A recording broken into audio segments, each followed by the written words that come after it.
In today's show, we're looking at small forwards. It's tiers time for fantasy basketball. Michael Bolton. Thanks, Josh. It's Michael Bolton here, and it's time for another episode of the Locked On Fantasy Basketball Podcast. Let's get to it. Let's get to it, indeed.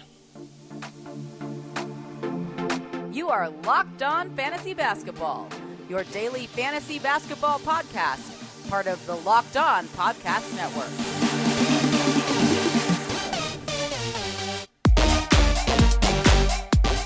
Hello and welcome to the Locked On Fantasy Basketball Podcast, brought to you by Basketball Monster. My name is Josh Lloyd and I am the lead fantasy analyst at basketballmonster.com. And you can find me on Twitter, as always, at redrock_bball, on TikTok, at redrock_bball, and on Instagram, at Locked On Fantasy Basketball. This episode is brought to you by FanDuel Sportsbook, official sportsbook of Locked On. Make every moment more. Right now, new customers can bet $5 and get $200 in bonus bets guaranteed. Visit fanduel.com/lockedon to get started. Thank you also for making Locked On Fantasy Basketball your first listen every day. We are free and we are available on all platforms. All right, we're talking small forward tiers. Going to look at small forwards with the traditional type rankings. Going to throw the points league tiers in there as well as my Durant rankings, which again is still something that I'm just tinkering with. I am going to do a show explaining it really, really soon. I'm still just getting the final touches on it. This is just baseline to give you an idea of how maybe if the traditional rankings didn't exist, how players might change. Just to show you again that there is variation, that all these things aren't 100% set in stone. So we're going to bring Matt in to talk about small forwards. We might as well get him in now. Matt Smith, it is time for you to come back in and talk small forwards. Smitty. Welcome back to the show. It's small forward time.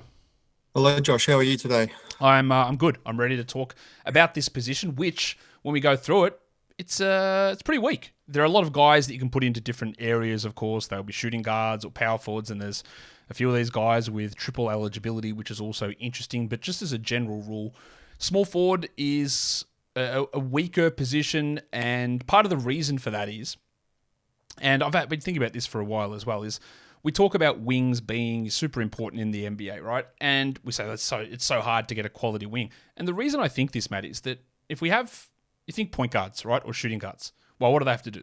They shoot, they create for others, but they can't defend. That's all right. We'll sort it out, right? We'll sort it out. Centers, what have they got to do? Generally, they've got to defend. And if they score 10 points a game but provide really good defense, we're okay with that, right? We work around it. Wings, small forwards, they need to do everything. They have to be these guys. That's why the best players are these guys. Durant, Kawhi, LeBron, Tatum. They've got to be able to score. They have to be able to pass. They have to be able to defend. They have to be able to shoot. We don't give the pass to a guy who's an elite defender on the wing, Isaac Okoro, and go, I'll figure out the offense around him. We don't give the pass to the guy who's just an elite scorer but struggles defensively because, well, you're going to get cooked out on the wing. So that part of that to me is why we have this dearth of quality wings, is because we expect them to be great at everything, whereas we don't expect that for other positions. Therefore, minutes get cut, players play up, players play down. We use platoons of players in that position, leading to this lack of quality options in that spot. That's an interesting theory, Josh, and I don't mind it. And what you said right at the start there was the point that I was going to make, is that, you know, this group as a collective of small forwards isn't very strong. And some people will say, well, in that case, I need to get one of these guys early because we don't have the depth. But like you pointed out, I think what we can do then is get a shooting guard or a power forward who has small forward eligibility and move them up or down a spot.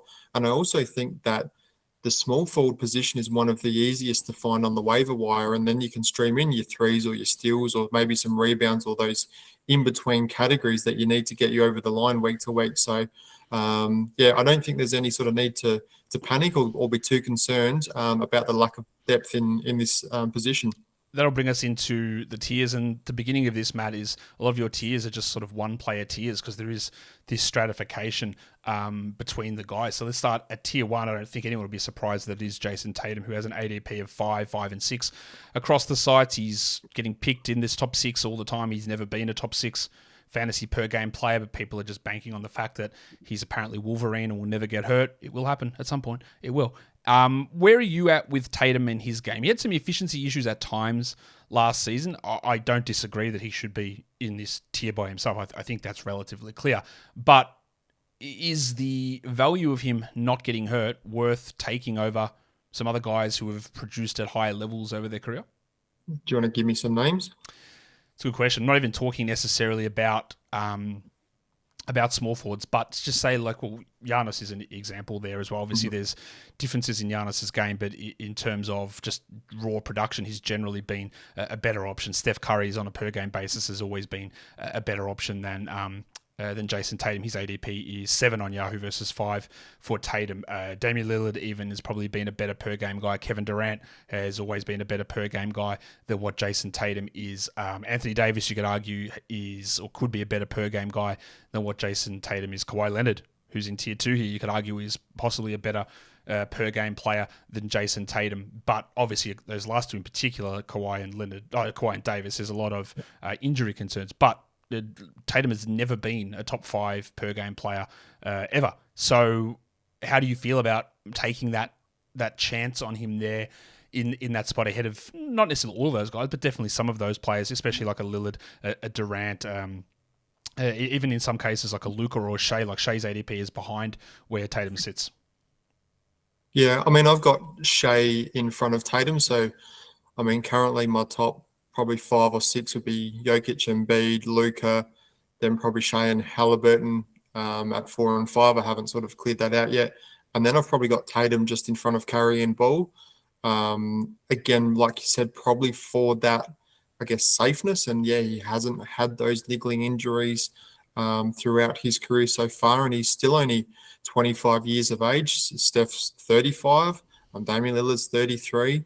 Anthony Davis is nearly 31, so he's still got youth on his side, and he's just an extremely good fantasy player. Like, he's going to be elite in points. The 5 assists from the small forward, power forward position is valuable. The steals are good. The efficiency is pretty solid. So I've got no concerns with taking Tatum. I'd say 5 or 6 in any draft.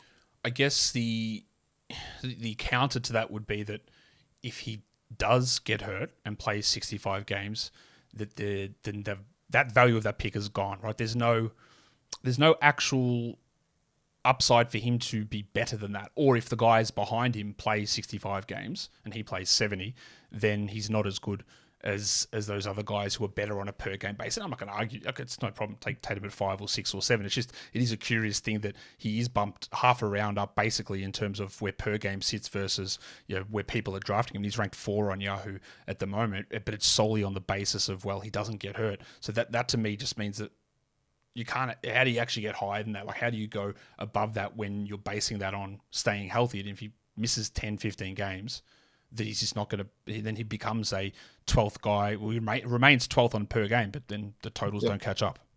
And the other negative, I guess, to Tatum is that when we talk about categorical scarcity, he doesn't give you a big boost in your rebounds, your assists, your steals, your blocks. His strength lies in points and threes, which, again, threes we can get later, and points we can sort of get in the 2nd, 3rd, 4th round again. So that's why I still have Halliburton and Shea above him for those other categories.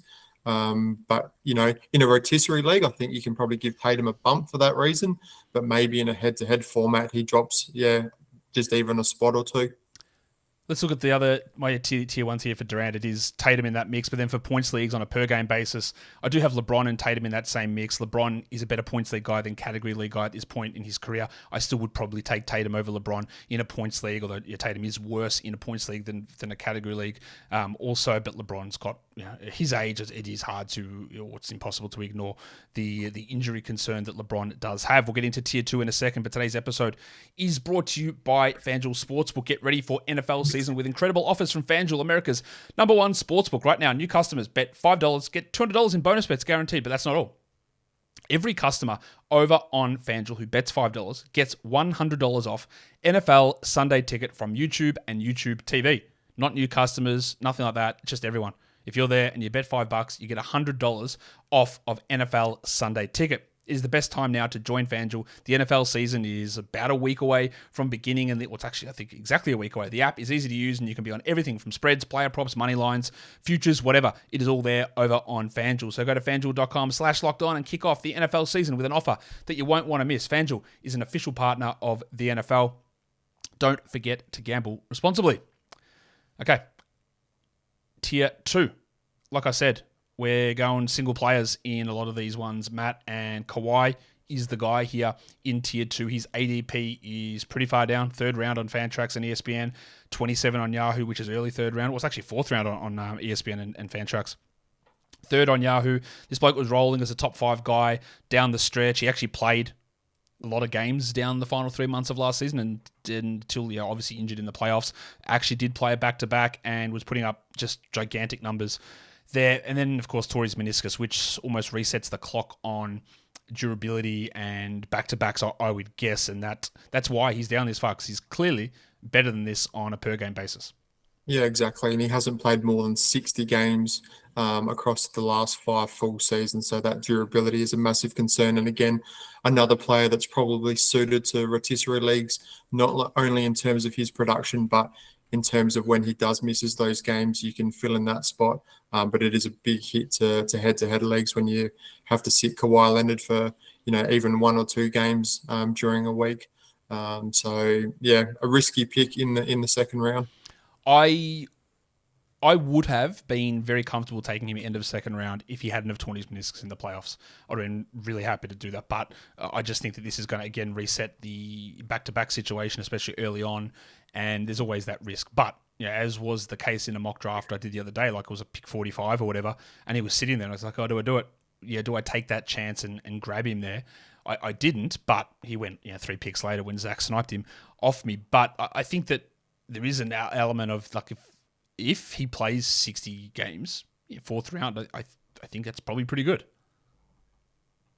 Yeah, but does he play 60 games? Does he play 45 games? That's the big question. And you're really going to have to surround him with some dependable players that can carry your team while he does miss those, 20 to 30 games potentially. Yeah, it is a risk, no doubt. But we did have the data of last season of him being really strong through fantasy playoffs as he played basically every game down that stretch. And again, it makes it really hard to predict how players, if they're going to get injured, when they're going to get injured, and more importantly, and how long they're going to miss. It's like, you can't predict that sort of stuff, and that does make it tough. Of course, for my tier 2, it's the same. I've got Kawhi in tier 2 of points leagues and in Durant as well, but all those same caveats still apply to whatever his value is. We're just taking a gamble of information that we have no idea about at this point. Maybe we get more information in media day when the Clippers report back to camp, but all we know is he had surgery on his meniscus. The Clippers, of course, lied about the injury in the playoffs, as they always do, and like they did when he tore his ACL 2 years ago. That's just what they do. So it's very hard to know how that's all going to play out. Tier 3, Matt, one player, and it is the big fella, LeBron James, who is getting drafted ahead of Kawhi in most spots, weirdly at 13 on ESPN, which of course is nonsense. LeBron is still producing at quite a high level per game, but he's going to be 39 around Christmas. It's just, you talk about relying upon Kawhi to play games. At age 39, you can't, to me. Like that's the issue. Regardless of history, once you are that age, you can't do it at that level for that long. Yeah, and that's why I've got him down behind Kawhi. And James did finish outside the top 10 in per game value last year for only the 3rd time in the past 15 seasons, which is an unbelievable record, an unbelievable run.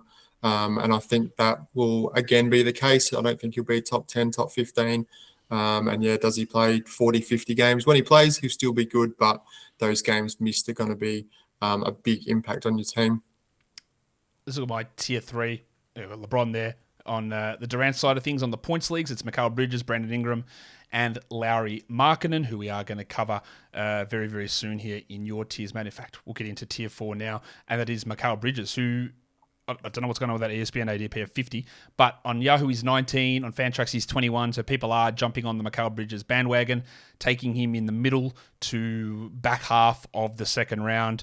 They saw what he did in Brooklyn. They saw that he increased his usage. I'm not sure they saw that he was like 35th ranked player during his time in Brooklyn because his defensive stats fell off, and we talked about this on the shooting guard show yesterday, that his 63% two-point percentage fell to about 56% with the increased usage. I have some concerns with Bridges. I have concerns that I don't know what direction the Nets team is going. Are they going to be good? Will they get an unbelievable offer for Bridges and trade him away?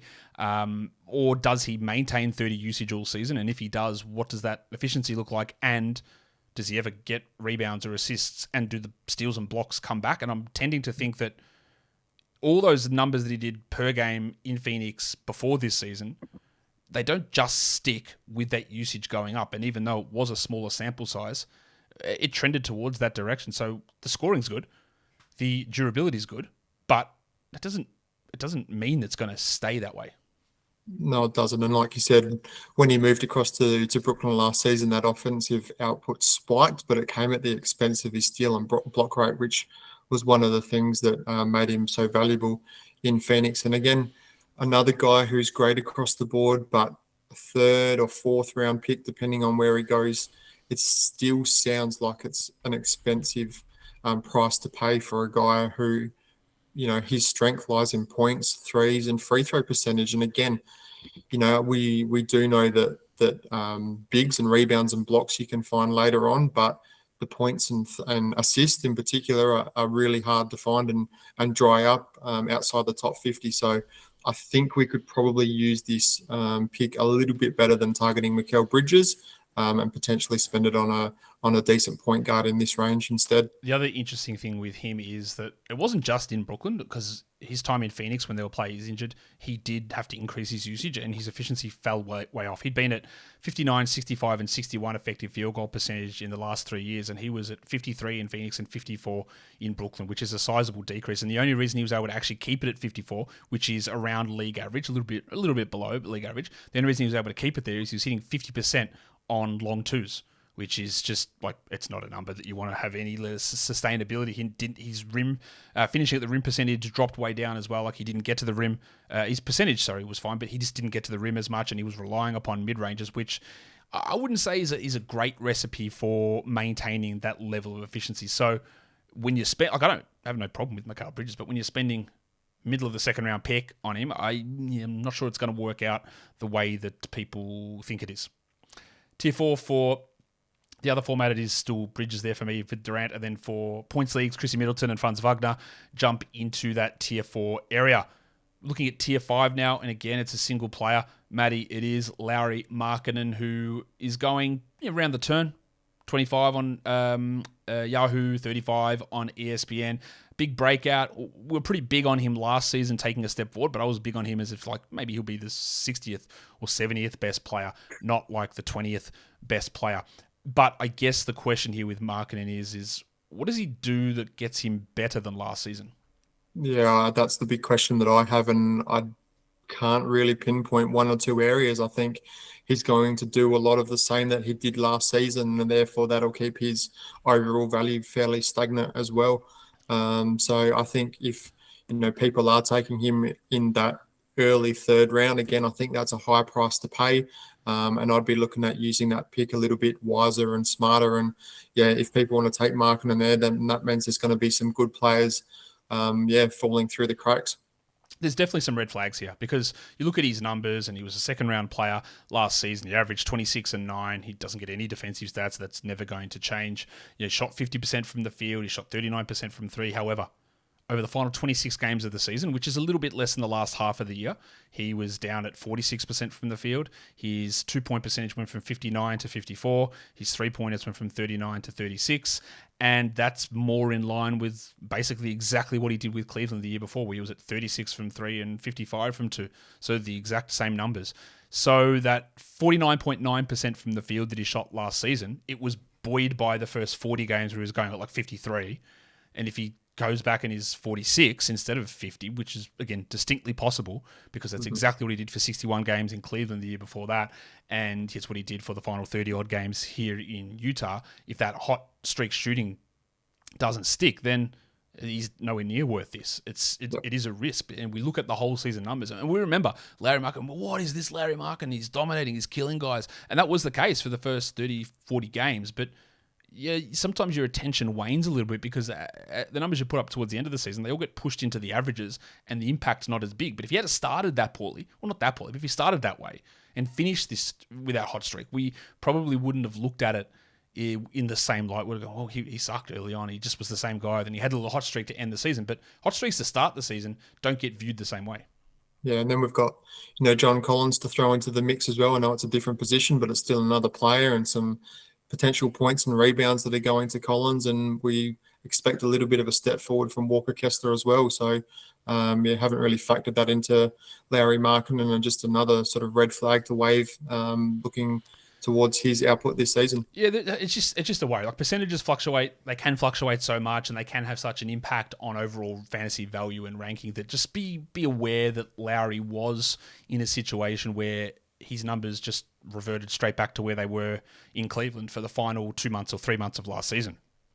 The Durant tier 5 is Markkanen and Anunoby in that same area. And then for points leagues, you've got Wiggins and Klay Thompson, two guys, especially Wiggins, markedly better in a points league format. We're going to talk about those guys in a little bit of time, Matt. We get to tier 6, and I think we've got just a single player again. Yeah, just the last of the single player tiers, it is OG Anunoby. And you notice the big difference here between tier 5 and tier 6, where Markkanen's going round 2 and Anunoby's at 47, and for some reason 87 on ESPN. So you're talking late 4th, early 5th round as a draftable guy. I've received some pushback, I guess, with Anunoby, where people go, well, Van Vliet's gone, so he's going to have to take this big step up. I'm not sure that's necessarily going to happen. Maybe he does, but I don't think it's going to be. Well, it's not going to be like Keldon Johnson going from 22 to 29 usage like it was in San Antonio last season. I think that it might be a marginal increase, but like we detailed with Bridges, the risk of that always comes with what if he doesn't lead the league in steals again, which is what he did last season. Yeah, and if he's taking more shot attempts, maybe he's scoring more, but he's dropping his field goal percentage. And yeah, we're really paying for his elite steals in this range. Like, the only really other category that he's a positive in is 3-pointers. We look at his Z scores, and they're all pretty much league average. So again, another small forward who's probably more suited to rotisserie leagues and getting that value across the whole season, rather than a guy who's going to give you a boost in a number of different categories to help you win a head-to-head league. Yeah, or week. He's a really interesting player. Like, are they going to trade him? Like, he's on the last year of his contract. Who knows what their thought process is with that? And yeah, it is heavily reliant. He's a very good defender. Obviously, he's one of the best one-on-one defenders in the entire NBA.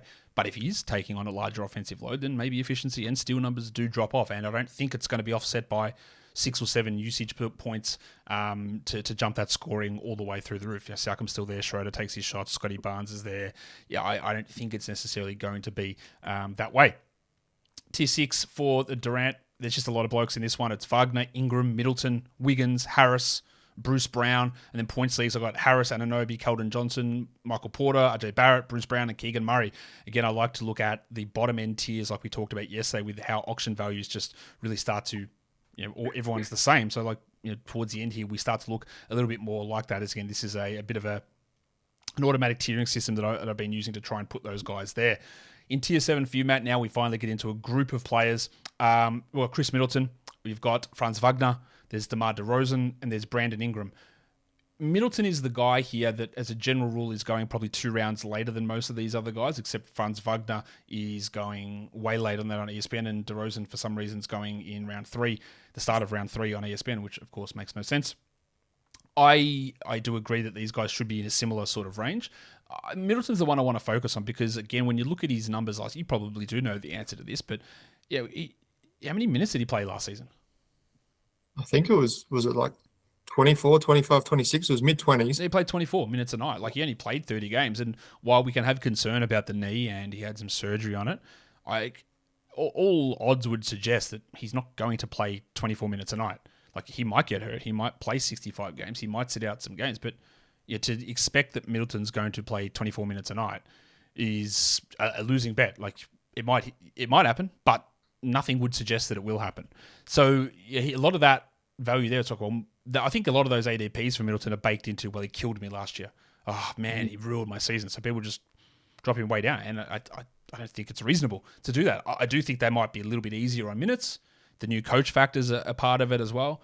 But those numbers from last season, you can throw a lot of them out, I think. Yeah, and I'm not convinced that Chris Middleton's getting back to, say, top 40 value, but I think he could potentially move into, sort of the 50, 60 range. And if, he is sliding into the 70s in drafts, then I think you're getting probably around or maybe around and a half of value there. So that's worth looking at. Franz Wagner, yeah, again, I'll say it again, another guy who's really good across the board, better suited to rotisserie leagues. DeMar DeRozan, another sensational season last year. He seems like he never has a bad game. This bloke, and I know he's just turned 34 years of age. The knock on him is his 3-point shooting, but again, we can easily find that later in drafts. And the elite scoring, the assists and rebounds are handy as well. And Brandon Ingram, like you said, just injury prone again last season. So a little bit more risky than these other two guys, and he's only played 100 games over the past 2 seasons combined. So anything over sort of 65 games, I think, would be a big win for Brandon Ingram. You brought up an interesting thing there about DeMar DeRozan, about never had a bad game, because I actually remember the opposite last year. There was a period where he was shooting like 78% from the free throw line and had some real struggles. But that he does have that reputation of being that guy. So I just while you're talking, I just went and looked up my weekly rankings on him, and he had some down the stretch here from week 17 onwards: 175th, 91st, 81st, 155th, 5th, 108th, 22nd, and then 124th for the final week of the season. So he started out being relatively consistent: 29, 27, 11. But then 135, 99, 53, a little bit all over the place. But he did trend down. And when he's not hitting free throws at 88%, he's hitting them at 82, that does hurt what he does. And apart from his free throw percentage, how much of that was that him dropping off and how much was other players improving and getting opportunities later in the season? Yeah. It is tough because Levine did start to take a little bit more of the offensive load, which again at age 34, maybe Levine just does tick up 1 to 2 usage points at the end of this season instead of being DeRozan. So I'm always going to be a little bit worried about a guy who's 34 years of age, and that's why he's here. Whereas Wagner's 22. The problem I have with Wagner is that you're talking about being just average across the board. That's true. I'm not sure that he's the guy that will be I'm just taking all of the shots. I'm running everything. He's like, let me just do everything that I need to do to help this team win, which is great. He's the Magic's best player at the moment. Might not be after this season, but does he ever ramp up to become this high level scorer, or does he always sit at 18, 7, and 4 with a steal and 0.7 blocks? So I get a little bit of fear about that. Yeah, and just to go back to DeRozan quickly, just looking up his monthly splits, he averaged 26, 26, 26, 26 basically for the first 4 months of the season. In Feb, like you said, that dropped down to 19 points per game. No real reason. His field goal was still at 50, free throw still at 81, as opposed to 87, 88. So like you said, that drop off. And then in March, picked it up again, averaging 24, basically 5 and 5 on 51% from the field and 82 from the free throw line. So whether he had some sickness or he had a thigh injury at one point as well. Injuries, through that sort of span, which impacted him. But I just remember, probably again a bit biased because I took Chris Middleton over DeMar DeRozan in a draft, and ended up being a very, very bad decision on my behalf. I'm looking at the other thing here as well. While that free throw dropped, his usage went 28, 30, 29, 30, and then 25, 26. So that also ties into, hey, was Levine taking a little bit more? He finished with 29 usage in the 4 games in April, but really hard to judge too much out of that. Let's look at some other Tier 7 guys here across in the Durant rankings. It's got Thompson, Keegan Murray, Assad Thompson. That's Assad Thompson, and Michael Porter. Assad Thompson's value in defensive stats is interesting, and that's more of a later season bet. Points leagues, it's Avdia, Eason, Hunter, Assad Thompson, Jaden McDaniels, and Bojan Bogdanovic. That brings us to Tier 8. Matt, Tobias Harris, Klay Thompson, and Bruce Brown sit here.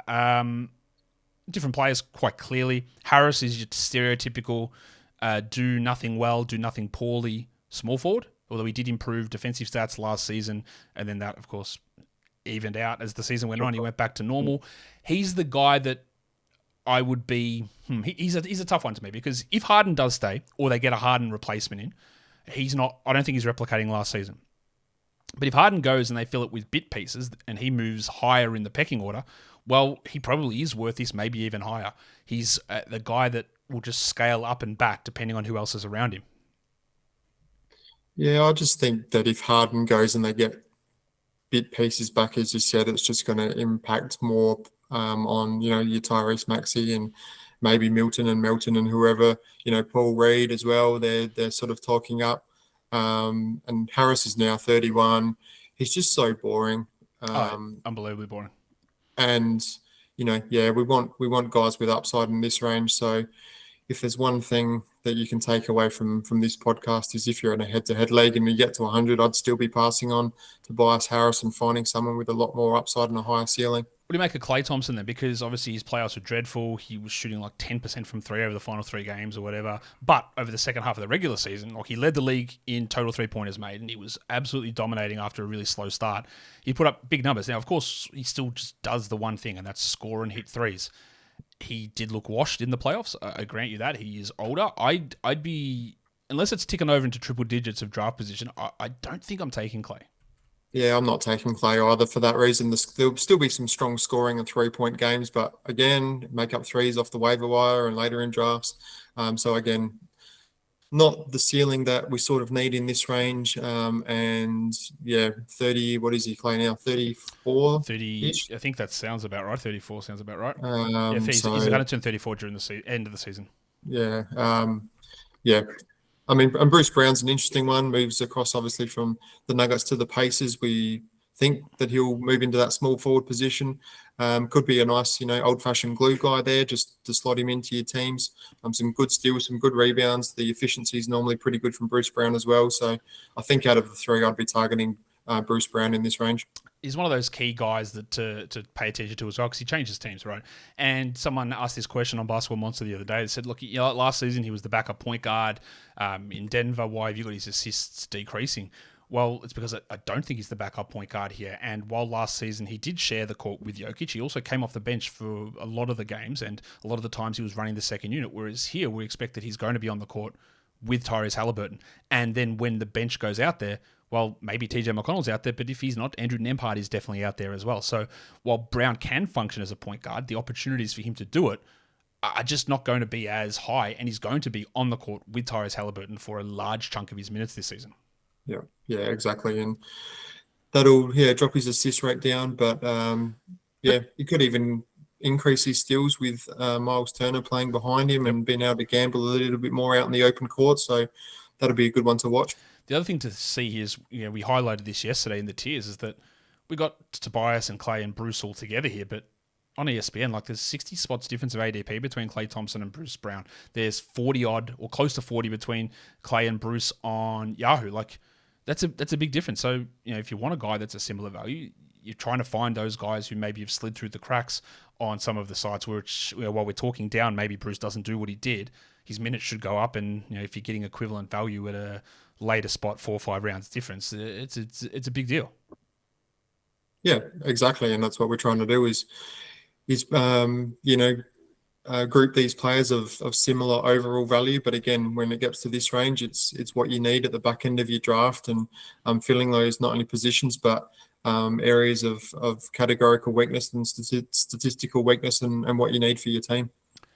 Let's look at the other Durant side of things. I think that's the end of my points league tiers. They only went down to 7. But Durant has Tari Eason, Jaden McDaniels, Denny Avdia, and Keldon Johnson there at the back end of things. Matt, that'll bring us into tier 9 for you. And it's just Michael Porter Jr., who has an ADP of 76 on Yahoo, which it does feel a little high. Porter was solid enough last season. The back is still a concern. But I'm not really sure, what makes him better than last season? Is it just 1 year removed from the back problem, which I don't really think is ever going away? Is he going to start doing a bunch of other things? I think he's fine, but again, we talk about chasing upside. I'm not sure there is any. Yeah, I'm not convinced there is any either. I mean, this time a couple of years ago, some people were talking him up inside the top 20, which was very high, and now we're talking about him down around the 100 range. So, maybe some decent points, some decent threes, but that durability and that back issue is going to be an ongoing concern. The thing with him is he's still an elite shooter, right? And part of the reason why he was talked up, and I was a guy that was looking at him probably, I'd say, end of second, third round in that season, is because Jamal Murray wasn't there. So we knew that he was the number 2 offensive option, and that number 2 offensive option could be a 26, 27 usage player and would have had to be relied upon. The problem was he shot like 20% from 3 in those 8 games or so before he got injured, so it looked dreadful. But when it came in last season, he was ranked 50th, which was crazy to me because we knew that he wouldn't be the second option heading into the season. He was also had the back injury flare back up, and now he sits in that spot as the 3rd offensive option, and there's just no value in that. He needs to be that second guy, and then he gets the high usage, and doing that on high efficiency is really strong, but he's not going to be that player. So while the high ranking in that season wasn't like we think this guy's breaking out to become a superstar. It's like Jamal Murray's not there, so he has to be the number 2 player. The problem was he just missed every shot and then got hurt himself, and that's what ended up torpedoing that. Let's look at... go ahead. No, I was just going to say that, I guess, just to end on a positive for Porter Jr., there's not too many guys in this sort of range that can average or potentially average 20 points per game, and Porter could. So, yeah, we'll just finish on that. That's true. And that is, when you trying to still find some scoring later on, like getting a guy like that is useful. And if you have to go a little bit earlier to get him, you get him, because if you need it, you need it. And there's not that many guys behind him, or there are a couple. Maybe there's like a Benedict Mathurin or RJ Barrett can get close to that, or maybe even Andrew Wiggins, who's in tier 10 here, although he's not really that 20-point scorer anymore. Tier 10, we've got Andy Wiggins, we've got Herb Jones, we've got Keegan Murray. And while overall value, which is a phrase that we use and is probably overused and misused in fantasy, puts these guys similarly, they're very different players. Herb Jones might score 10 a game, but he might get 2 steals, and Keegan Murray might hit 3 threes, but also only have 12 points, but do 8 rebounds, whereas Wiggins might go 17, 6, and 2, and but also shoot 65% from the line. Like it's all very, like, the ups and downs might all equal the same number, but it doesn't mean they're the same. Yeah, they've all got, as you said, different strengths and weaknesses. Herb Jones, the elite steals, that will keep him probably standard league relevant, but inconsistent in all other areas of his game. And I'm interested to see what Keegan Murray can do and whether he can take that next step and be the 3rd guy behind Sabonis and Fox. Obviously, there's some few defensive issues to work on, and that will probably dictate how high his overall ranking can go. And Andrew Wiggins, again, another guy who can score and give you a points boost in this range. And the threes and the defensive stats are pretty handy as well. But yeah, just watch that free throw percentage.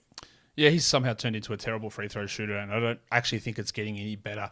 Unfortunately, the Herb Jones one is interesting because we talk about the impact on Trey Murphy with the return of Ingram and Zion, but that also is probably going to have some sort of impact on Jones, because one of those two is probably not going to start, and whichever one does start doesn't mean they're playing 33 minutes a night. And Jones is really just a steal sort of player, but if he doesn't get to a game, he's not really particularly useful. And you said about Keegan being the number 3 option, that's 2 steps he's got to take. So he was a number 5 last season, so he's got to jump ahead of Harrison Barnes, which I think will clearly happen. But he also has to get shots ahead of Kevin Huerter, and then also ahead of Malik Monk. And I'm not sure he does it. Like, he was pitifully low in usage last season, like 15%, which is ridiculously low. Can he get to 20? Because he's not a rebound guy. He's not a big assist player. He's not a steals and blocks guy. So he does need to score more to actually be a more useful player. Might be able to do it. He's not super young. He's 23. So I have some concerns about it's not as simple as the path has been cleared, because no path has been cleared. It's literally all the same players back. He just needs to establish himself higher in that pecking order, which may or may not happen. Yeah, exactly. And like I said, no changes there. So there's nothing, sort of change with his role and personnel. But, high draft pick, still hopefully a little bit of upside there. So, yeah, probably more upside than the other two guys, I would think. I agree with that. Yep. And yeah, I think he's worth a shot. Again, we're talking 100, 110 range. Again, if it doesn't work out, drop him, and there'll be more in the first couple of weeks of the season, that's for sure. That's true. Tier 11. This is the end of the tiers for small forwards, and it's 2 guys who are younger players, but also really you're focusing on defense. We're talking Assad Thompson in Detroit and Tari Eason in Houston. Thompson, I expect, is going to come off the bench to begin the season in Detroit behind Bojan Bogdanovic. He'll be in the rotation, but that's more of a banking on the fantasy playoffs and him moving into the starting lineup at some point in the season. He will probably produce really bad percentages, but will be a rebounds, assists, steals, and blocks guy. Maybe he hits some threes on bad percentages. There's value there. And then for Tari Eason, we would hope that there was a path to minutes, but I'm not really sure there is. In fact, I think the path to minutes for Assad Thompson is probably a little bit clearer than Tari. Yeah, I think the Houston Rockets are just so deep now. They've added a number of players in the offseason via free agency or the draft. And yeah, that doesn't look good for Tari Eason's outlook. So again, welcome to take him as a flyer, but it may not pay off. And, we've got to about sort of the 120 range. And like I mentioned at the top of the show, there's some sort of guys later on, potentially off the waiver wire, who we haven't even had in these tiers, guys like Norman Powell, Benedict Mathurin, Bogdanovic, Kyle Anderson, Denny Avia. Jaden McDaniels, Keldon Johnson. There's a lot of these guys here. There's still plenty of small forwards or small forward eligible players around. Quentin Grimes as well. That you could use at the back end of your draft and will probably be on rosters at some stage throughout the season. The difference between player 180 and 130 is so marginal that don't overstress it. Like there is going to be a lot of these guys: Karis LeVert, Max Strus, DeAndre Hunter, Harrison Barnes, Brandon Miller, who we haven't even ranked here because we're relatively down on him. But these guys are all going to be on and off waiver wires all season that you can chuck in. They might even end up providing the value of a tier 8 player. That is the way that distribution of values tends to work in fantasy. Matt, that'll bring us to the end of the small forward tiers. Tomorrow we will come back and we will talk power forwards. So thank you again for jumping on and chatting with me about the small forwards in the NBA. Cool. Too easy. Thanks, Josh. Chat tomorrow. We will chat tomorrow. Guys, follow this podcast on Apple Podcasts, Google Podcasts, Stitcher, Spotify, and on the Odyssey app, and then on YouTube. Thumb it up and leave your comments down below. Guys, we are done here. Thank you so much for listening, everyone. See ya.